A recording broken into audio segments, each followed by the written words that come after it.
Carlton were very good. We weren't able to contain their ball movement through the midfield, so it put huge pressure on our defence. Once you come through the midfield, you've got so many options when you look up. So it's not an effort thing or energy or competitiveness. They were just very good at it. And we believe, it'll be interesting to see what Brett thinks, but once we were able to sort of take that away from them to a certain extent, they still tried to come back. We got ourselves back in the game. So. Is that harder to take when you get to 11 points up midway through the last quarter and fought your way back so hard and then let it slip again?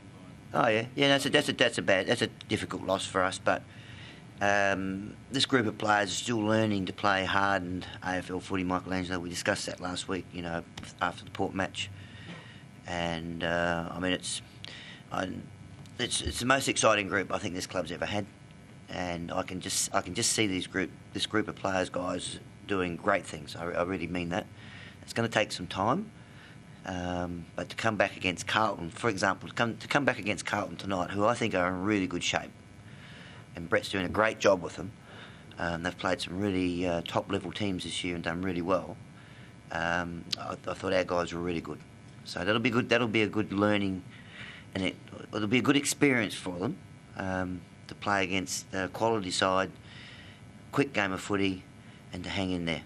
Guys like Luke Thompson, Yench, Henderson, Brodie Martin, Sam Jacobs, there's sort of a list of them that are still learning how to play hard-nosed, strong AFL footy. And so we're a fair way away at the moment, but we keep doing that, we'll accelerate pretty quickly. Your counter-break stuff was great. Yeah. If you soaked it up and then scored, yep. Particularly Singapore, yes. Side entries 5 goals, but it doesn't seem you're creating enough to get that first possession, that first movement. What's happening there? No, well, that's just the side. That's just where we're at the moment, Michael. I mean, once again, I don't want to harp on the contested ball, but if you look at it, there were big patches there where it got out of control, and I think overall, we're 25 down. And that's big. That's big, but we're getting better at it. We have some really good patches, and where we keep really competitive, then we drop away on it. That's that hard-nosed approach that we talk about, and that's about as simple as I can make it.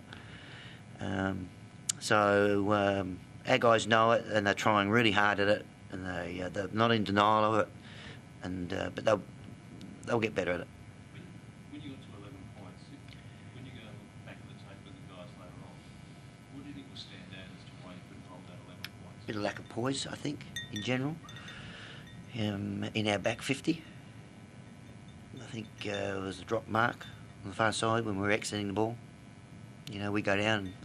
That particular play, I thought our guys executed that play really well under pressure of a big game. But the simple execution of a chest mark, we go out of the 50 if that chest mark is taken. A couple of the newer players in Luke Thompson and Richard Tambling towards the end, not because they haven't played with us for a long period of time. I mean, Luke's been at our club, but he hasn't played at this level. Just the wrong pattern of ball movement at the crucial time, but that'll get better. I mean, those things can improve pretty quickly. So, but in the end, they cost you. Okay, they cost you, because what I mean by that is our players up the field are expecting a different ball movement. You're reading it, you're predicting it, and when players don't move it the way they should, that's what I call lack of poise under the pressure. Seem to be a lot of tired players out there at the end of the game. Do you think that there was a substitute, reduction of interchange, has an impact on that today? Reduction? Well, going down from 4 interchange down to 3 with the substitute, the increase of the tiredness of the... I don't talk about that, because we're going back. Not going back to that again. That's a rule that's in. Please, that's what we've got. Coaches are demanding their players to play hard footy. You're going to see that. That's the rules. Please.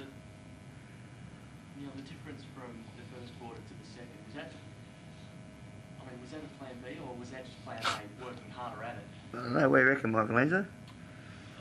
What did you see tonight? Maybe it was plan C, eh? So I think your counter-break stuff's very, very good. Plan A or plan B? No, I was being facetious. I'm being stupid now. No. clearly, what I said before to Michelangelo was I thought we were able to protect the corridor better. Okay? Now, if you call that Plan B, yeah, it was Plan B. We protected the corridor better.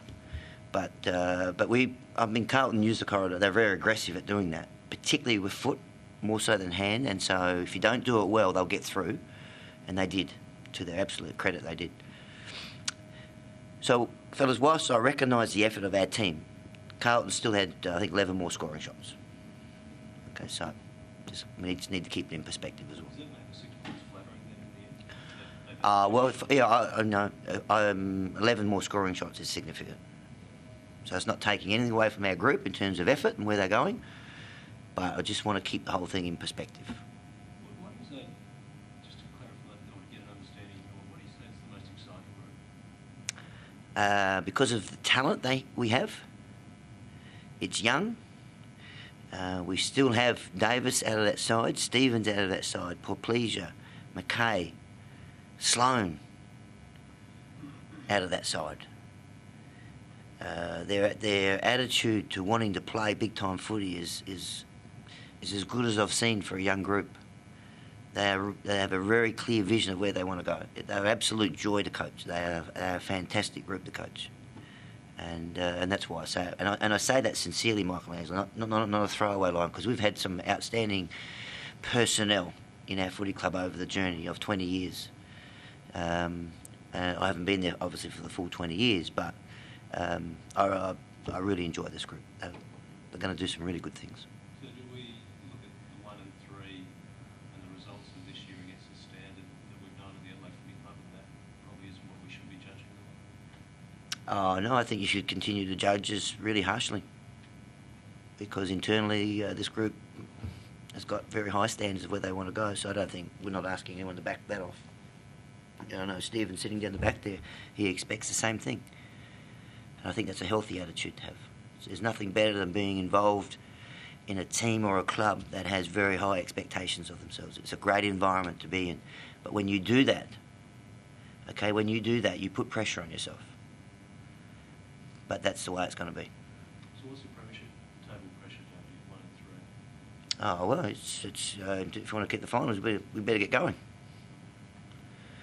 But if we keep with that effort and keep improving, we'll start to win some games.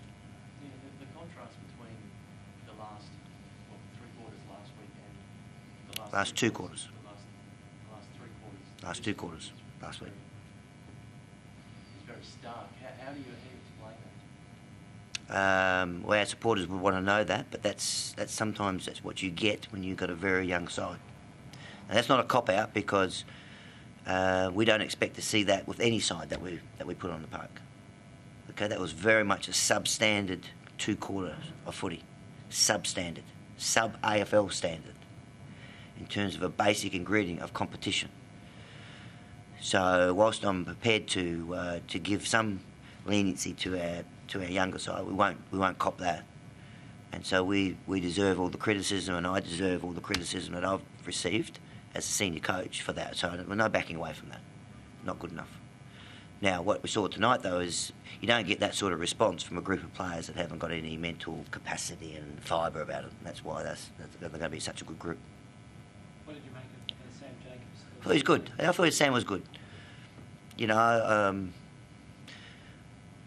I know Carlton have got 2 very good ruckmen. I think got another big guy to come back in who's pretty good as well.